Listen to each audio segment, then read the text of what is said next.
तर अशोक खरातचे लाखो अनुयायी आहेत असं गिरीश महाजन यांनी म्हटलंय आणि खरातच्या कारनाम्यांना अनुयायी जबाबदार नाहीत. मंत्री गिरीश महाजन यांनी हे मोठं विधान केलेलं आहे. खरात ढोंगी साधू आहे, कडक शिक्षा झाली पाहिजे. रुपाली चाकणकरांचा ढोंगी महाराज अशोक खरातचे पाय धुतानाचा जो व्हिडिओ समोर आलेला होता, यावरून विरोधकांनी टीकेची झोड उठवत त्यांच्या राजीनाम्याची मागणी केलेली होती. आणि काँग्रेस नेते विजय वडेट्टीवार आणि शिवसेना उद्धव बाळासाहेब ठाकरे पक्षाचे नेते अंबादास दानवे यांनी चाकणकरांना राज्य महिला आयोगाच्या अध्यक्षपदावर राहण्याचा नैतिक अधिकार नसल्याचं म्हटलेलं आहे. आणि यावरून गिरीश महाजनांनी ही प्रतिक्रिया दिली आहे.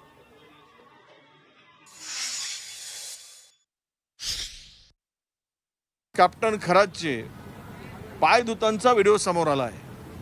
म्हणजे यांचा अंधश्रद्धेवर पूर्ण विश्वास आहे. या अंधश्रद्धेवर विश्वास असणाऱ्या भगिनीकडून महाराष्ट्रातील भगिनी सुरक्षित राहतील का, त्यांना न्याय मिळेल का?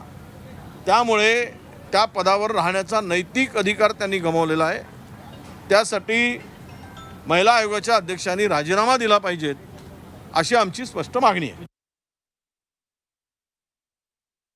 माता भगिनीच्या प्रतिष्ठेची जपणूक करणं ज्या महिला आयोगाची जबाबदारी, त्या महिला आयोगाच्याच अध्यक्षा त्याबाबतचा पाय धुतात. आणि मला माहिती नाही म्हणतात, परंतु जुने पत्रपणे आमच्या सुषमाताईंनी ते काढलेत. मला असं वाटतं सगळ्यात आधी या राज्याच्या महिला आयोगाच्या ज्या अध्यक्ष आहे ना, मला काही त्या भगिनी आहेत आमच्या, त्याच्याविषयी काही प्रश्न नाही. पण वैचारिक दृष्टीने म्हणाल तर या महिला आयोगाच्या अध्यक्षांना सगळ्यात आधी या पदावरून काढलं पाहिजे, किंवा त्यांनी राजीनामा दिला पाहिजे. आणि त्यांनी राजीनामा दिला तर त्यांना पदावरून काढलं पाहिजे.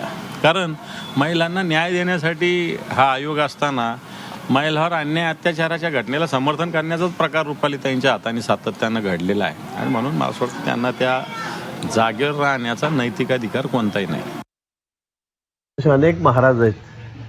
आपण बघितलं असेल या 10-15 वर्षाच्या काळामध्ये अनेक जे मोठे मोठे महाराज स्वतःला स्वयंभू महाराज करून घेतलं होतं, त्यांचे अनेक लाखो अनुयायी आहेत. खरं म्हणजे तर त्यात कोणाची चूक आहे मी असं म्हणणारच नाही ना. इथं आपला समाज कसा आहे, सगळा भावूक आहे. त्यामुळे महाराज म्हटलं की आपली पप्पा त्यांच्याकडे वळतात. आणि म्हणून त्यावेळेला ते झालं असेल, पण नंतर त्यांचे कारनामे जर समोर आले तर त्यांना काय सगळे भक्तगणच जबाबदार आहेत, तर त्यांचे फॉलोअर जबाबदार असं होत नाही. पण अशोक खरात हा एक ढोंगी साधू आहे, ढोंगी महाराज आहे. त्याचा समोर आलेला आहे. गेल्या काही दिवसापासून त्याची चर्चाही सुरू होती, पण आता ते पुढे आलेलं आहे, समोर आलेलं आहे. मला वाटतं त्यांना कडक शिक्षा झाली पाहिजे.